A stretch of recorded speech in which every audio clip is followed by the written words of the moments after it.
This is a little bit of a unique VINwiki video, but I am not in my studio in my garage. Me and the Bugatti are in Litchfield, Connecticut for the Cultivated 500. And we are at VINwiki Resort, which is a handful of cottages. And I have just been introduced to my cottage, which is the Helicopter Cottage. And I thought, oh, that's a lovely little name for a cottage, but I was not quite aware why it would be called such a thing until I walked in and realized that there is a giant Coast Guard helicopter in my bedroom.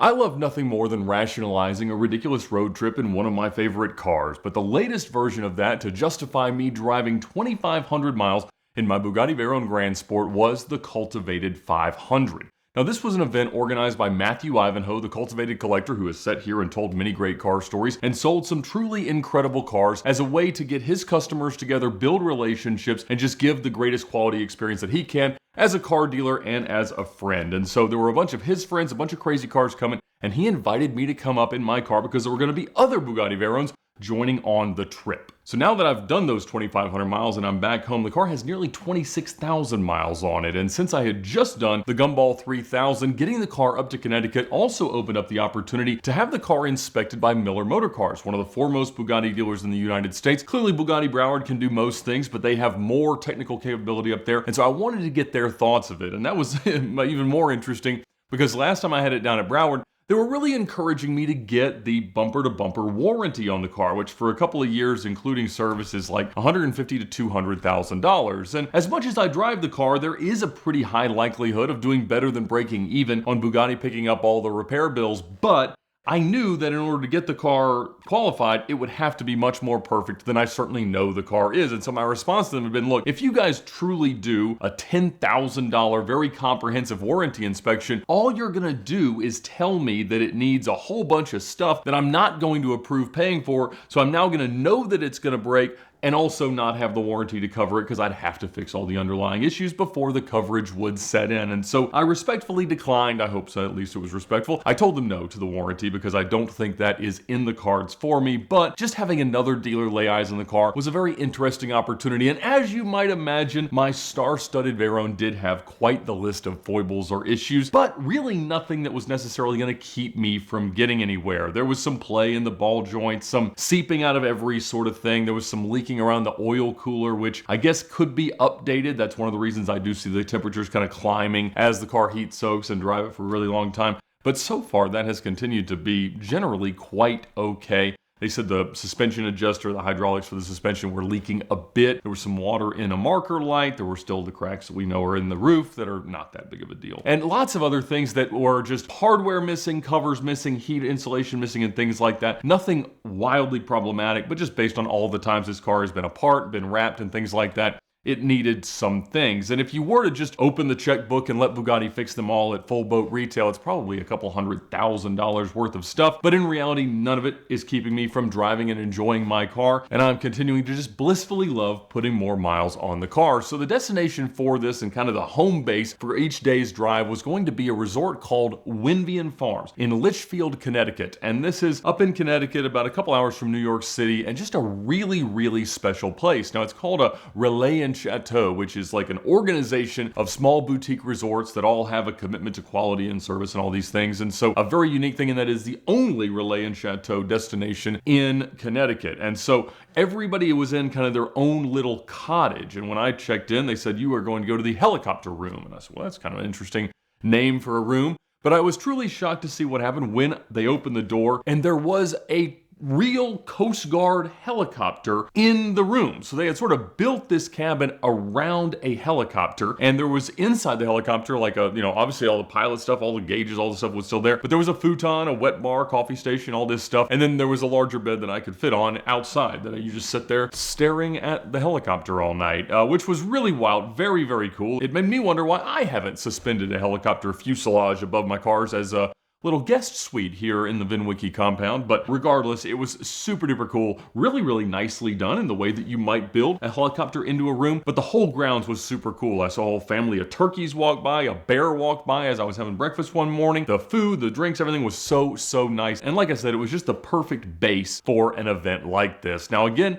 in addition to my Veyron, there were two more, including Tyler Hoover's former Veyron that Matt actually took in on trade on Tyler's SLS Gullwing and sold on to one of his good friends who was there driving it. Another one was his. Matt Ivanhoe has a Vitesse that he had purchased recently from Faster LLC. Devin was there, not in the Super Sport or his other Vitesse, but in a Pagani Zonda S Roadster in gorgeous blue Francia, which I guess is not named after the box wine, but it's very close to Monterey Blue for a Lamborghini, which was just so cool to have on the road in front of us. An amazing sounding car, and I did get to spend some lovely miles behind the wheel thanks to Devin, and so I'll have another story soon about that. We also had some other amazing cars show up, a Jaguar XJ220, a Ford GT, a lovely Testarossa driven by Tace Anderson from the Supercar Ron channel, as well as a Manuel Gallardo and some other great stuff. Just a really cool, small, intimate get-together of people that just love cars and love driving. But, you know, to take cars like this out, we were driving about 500 miles total across 2 or 3 days,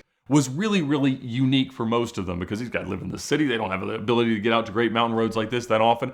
And so, you know, as you would imagine, when you take cars that haven't been that active out, some things do start to happen. And so, like, the first thing that happened was the Zonda's headlight fell out. And so we needed to fix that at one of the lunch stops that we had found. But fortunately, I had not my whole road trip survival kit, because that won't fit in the Bugatti, but I had enough tools to get us through all that, get everything tightened back up, set where it's supposed to be. And it was so cool to see the detailing of a Zonda up close, especially in this kind of contest where we're getting into it just a little bit. And then we continued on, and one of the tires on Hubie's old Veyron got cut. Now, fortunately, it was not one of the very expensive, you know, $10,000, $15,000 each Michelin Pax tires. It was a newer PS4S, and I had a patch kit with me. So I was able to get down there and fix the thing. And we got him back on the road rather quickly. Of course, everybody at that gas station was quite shocked to see me rolling around to the ground trying to get this patch in and us working on the cars like this and not having to tow it anywhere. We got air in it, it held the rest of the day, and it was just really cool to, again, have these cars out in an environment, in a circumstance that you might not normally have it. I was happy to be able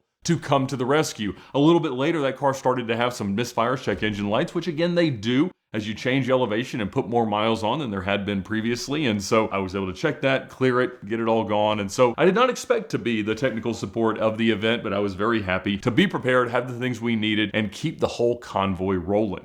So most of the routes took us through Upper Connecticut, New York, Massachusetts, really kind of winding through the Catskills and seeing all these lovely small towns, and it was gorgeous. The weather was perfect. It had rained a lot on me getting up there, and it did rain quite a bit on my return trip, but the days that we had, the first day we took the roofs off, the second day it was a little bit too hot and they were threatening rain, so we left them on, and it had been a little while because of driving on longer rallies like Gumball that I had had the roof off the Veyron, and it is 100 times better. Hearing the induction noise, hearing the turbos spool, the blow-off valves, it is just such an experience the way that car works, and it is continuing to prove itself to be quite a wonderful road trip car. I would love some more luggage room, but I did not have a co-driver for this one, so the passenger seat and floorboard were the answer, and that became even more of an issue because on my way back, I stopped through Mooresville, North Carolina to Simpson's World Headquarters for some safety gear because this Friday, on the 17th, I am going to be racing in Cletus McFarland's New England 900, one of the Crown Vic races. It'll be my first time doing one of these. Matt Farah and Zach are going to be there. Also, Richard Childress, Vaughn Gittin Jr., of course, Garrett himself, Travis Bell and Dan Dillon are going to come out to be my pit crew, so I am super excited. But Simpson and Stilo and Hans, they got me all set up so at least my head will stay on and hopefully in one piece. So be sure to tune into the action on Friday and then on into Saturday, and then I'll be home after a whole lot of travel lately and so many great miles on the Bugatti. I truly never imagined that I would ever drive it this much. I mean, I wasn't going to be shy about it, but I mean, it has really done so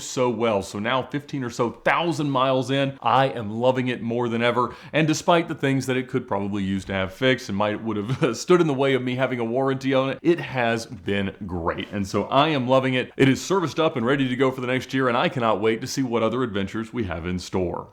Of course, this video in this month of content is brought to you by Premier Financial Services, and I would not have a Bugatti if it were not for the help of Premier Financial Services. So whatever your dream car is, they can make it easier than you could possibly imagine to get behind the wheel. Their Simple Lease is truly one of the most powerful tools in the world of exotic car financing, and they give you all the benefits of accumulating equity, trading in and out at any time, and lower payments like you love out of a traditional finance arrangement with all the tax benefits and things like that of a lease. So check them out now at the link in the description below or using the QR code on your screen. Talk to them and their team of amazing experts that have decades and decades of experience to let you know exactly what your buying power might look like, and then you can go shopping and be the shrewdest negotiator possible.